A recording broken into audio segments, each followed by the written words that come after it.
প্ৰথমতে আহো সিদ্ধাৰ্থ শৰ্মাৰ ওচৰত সিদ্ধাৰ্থ শৰ্মা হৈছে one and only manager of Zubeen Garg since 10 to 12 years যিমান দূৰ মই জানো তেখেতক প্ৰথম সাক্ষাৎ হৈছিলে মোৰ 2015 চনত আৰু তেতিয়াৰে পৰাই এতিয়া যেনেকৈ চৰ্চা চলি আছে তেখেত এগৰাকী অভদ্ৰ অসভ্য মানুহ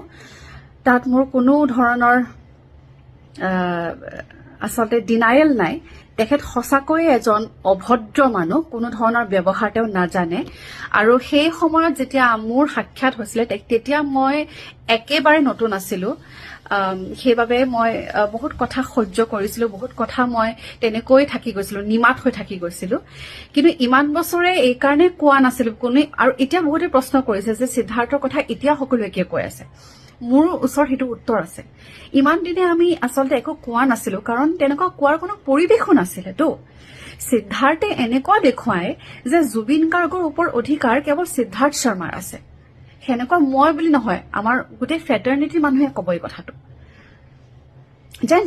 জুবিন দাৰ ওপৰত কপিৰাইটটো কেৱল সিদ্ধাৰ্থ শৰ্মাৰ আৰু এনেকুৱাকে দেখুৱাব এটা সময়ত আমি ভাবিবলৈ বাধ্য হলো যে বা ইমান পজেচিভ ইমান তেওঁ এগ্ৰেছিভ জুবিন দাৰ প্ৰতি গতিকে নিশ্চয়কৈ তেওঁ সঁচাকৈ চাগে জুবিন দাক বহুত ভাল পায় জুবিন দাক বহুত বেছি যত্ন লয় আমি তেনেকৈ ভাবি পেলাই তাৰ সেই দুৰ্ব্যৱহাৰবিলাক বা যি মিছবিহেভ কৰে বা যি ধৰণৰ অভদ্ৰামি কৰে সেইবিলাক আমি আসলতে আওকাণ কৰিছিলো সেইবোৰ একমাত্ৰ জুবিন দাৰ খাতিৰত আওকাণ কৰিছিলো আৰু আজি পৰ্যন্ত কোনেকো কোৱা নাছিলে ছিংগাপুৰলৈ গ'ল অসুস্থ দেহাৰে জুবিন দা ছিংগাপুৰলৈ গ'ল অনুষ্ঠান কৰিবলৈ সমস্ত দায়িত্ব সিদ্ধাৰ্থ শৰ্মাৰ হয় তেখেতে ক'ত যাব কি খাব কেতিয়া শুব কি কৰিব কি পিন্ধিব তেখেত ইতিমধ্যে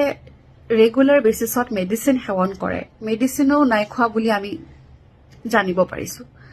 সেই অৱস্থাত ৰাতিটো পাৰ্টি কৰি দিনত নুশুই নেমেলি তেখেতৰ স্লিপ সাইকেলটো আমি সকলোৱে জানো তেখেতে ৰাতিটো নুশুলে দিনটো শুৱে সেইদিনাখন নুশুলে ব্ৰেকফাষ্টটো নকৰিলে তেনেকৈ তেওঁ